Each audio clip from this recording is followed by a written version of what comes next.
সবাইকে শুভেচ্ছা জানিয়ে শুরু করছি আজকের আলোচনার বিষয় সাফিক্স ও প্রিফিক্স দ্বারা পরীক্ষায় যে প্রশ্ন থাকে তার সঠিক উত্তর লেখার উপায়। আশা করি ভিডিওটি প্রথম থেকে শেষ পর্যন্ত দেখবেন। আমাদের চ্যানেলটি সাবস্ক্রাইব করতে অনুরোধ করছি। Question: complete the text adding suffixes, prefixes or the both with the root words given in the parentheses. আমাদের first question, sound health is the bracket term of physical exercise in a dash bracketed regulate form. আমরা এখানে লক্ষ্য করছি bracket word কাম এর পূর্বে bracket word কাম এর পূর্বে দি আছে এবং পরে অফ আছে। সুতরাং আমাদের সূত্র অনুসারে ব্র্যাকেটের ওয়ার্ডটি হবে নাউন, কারণ আমরা জানি কোন ওয়ার্ডের পূর্বে যদি ডিটারমিনার অর্থাৎ আর্টিকেল থাকে, পরে যদি প্রিপোজিশন থাকে, তাহলে সেই ওয়ার্ডটি হয় নাউন। অর্থাৎ এখানে কাম এর নাউন হবে আউটকাম। আউটকাম অর্থ ফলাফল। আমরা নিচে আনসারগুলি পরে দেখব। নাম্বার বি, এখানে রেগুলেট ব্র্যাকেটে আছে রেগুলেট, এর পূর্বে আছে আর্টিকেল এ, পরে আছে ফর্ম নাউন। সূত্র অনুসারে ফর্ম যদি নাউন হয়, নাউনের পূর্বের ওয়ার্ড অ্যাডজেক্টিভ, অর্থাৎ রেগুলেটেড অ্যাডজেক্টিভ হবে regulated. Number C, regular form of exercise or exercise is injurious to health. এখানে যেহেতু আমাদের সেন্টেন্সের শুরুতে ব্র্যাকেট ওয়ার্ড, অর্থাৎ ব্র্যাকেটের ওয়ার্ডটি সাবজেক্টের জায়গায় আছে, তাই এটা হবে নাউন।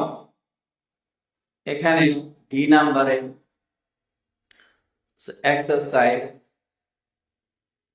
নাউন, এখানে নাউনই হওয়ার কথা, কিন্তু অর্থের সাথে মিল করতে গেলে এখানে আমরা এই নাউনের বিপরীত নাউন ব্যবহার করব, অর্থাৎ এক্সারসাইজের বিপরীত ওয়ার্ড হলো ওভার এক্সারসাইজ। সূত্র, আমরা যেখানে দেখি যে নাউন বসার কথা, সেখানে যদি নাউনে বসে থাকে তাহলে বুঝতে হবে সেই নাউনটির কোনো বিপরীত ওয়ার্ড ব্যবহার করতে হবে। আমরা এই নাম্বারে যাচ্ছি। এখান থেকে শুরু হয়েছে you must not be regular, অর্থাৎ এখানে মাস্ট নট অবশ্যই না, অর্থ অনুসারে এখানে বি এর পরে অ্যাডজেক্টিভ থাকার কথা, রেগুলার অ্যাডজেক্টিভে আছে। তাহলে এবার বুঝতে হবে বি এর পরে অ্যাডজেক্টিভ থাকার কথা আর আমার অ্যাডজেক্টিভে আছে, সুতরাং এই জায়গায় হবে বিপরীত অ্যাডজেক্টিভ, অর্থাৎ এখানে রেগুলার পরিবর্তে হবে ইরেগুলার। আমরা এফ তে যাচ্ছি। এফ, এখানে এফ এ হচ্ছে ইমপ্রুভস ডাইজেস্ট পাওয়ার। এখানে ব্র্যাকেট ওয়ার্ড হচ্ছে ডাইজেস্ট, তারপরে পাওয়ার হল নাউন, কাজে আমরা জানি নাউনের পূর্বে অ্যাডজেক্টিভ বসে, কাজে এখানে ডাইজেস্টের অ্যাডজেক্টিভ হবে ডাইজেস্টিভ। আমরা আনসারগুলি পরে নিচে লিখে দিয়েছি। আমরা জি নাম্বারে যাচ্ছি। If anybody suffers from digest dash he should, এখানে ব্র্যাকেট ওয়ার্ড ডাইজেস্ট, তার পূর্বে আছে প্রিপোজিশন ফ্রম, কাজে প্রিপোজিশনের পরের ওয়ার্ড নাউন হবে। এখানে হবে ডাইজেশন, অর্থ অনুসারে হবে ইনডাইজেশন। আমরা সাফার্স ডাইজেশন থেকে করি না, ইনডাইজেশন থেকে। এবার আমাদের H number, proper digest of food. তাহলে এখানে প্রপার অ্যাডজেক্টিভ, অ্যাডজেক্টিভের পরের ওয়ার্ড নাউন হবে। তাহলে এখানে হবে ডাইজেস্ট হয়ে গেল ডাইজেশন। আমরা আই নম্বরে যাচ্ছি। Physical exercise removes কনস্টিপেট।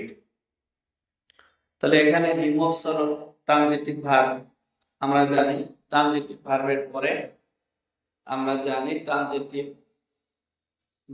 পরে নাউন বসে। এখানে রিমুভ ট্রানজিটিভ ভার্ব, কাজে কনস্টিপেট এটাকে নাউন বানানো হবে কনস্টিপেশন। আশা করি আমরা বুঝতে পেরেছি। and helps proper blood circulate। এখানে প্রপার হলো অ্যাডজেক্টিভ, সো ব্লাড অ্যাডজেক্টিভ, কাজে পরের ওয়ার্ডটা হবে নাউন। এখানে সার্কুলেটেড নাউন হলো সার্কুলেশন। আশা করি কারো বুঝতে অসুবিধা হয়নি। ভিডিওটি ভালো লাগলে লাইক, কমেন্ট ও শেয়ার দিয়ে সঙ্গে থাকবেন। Thanks for watching.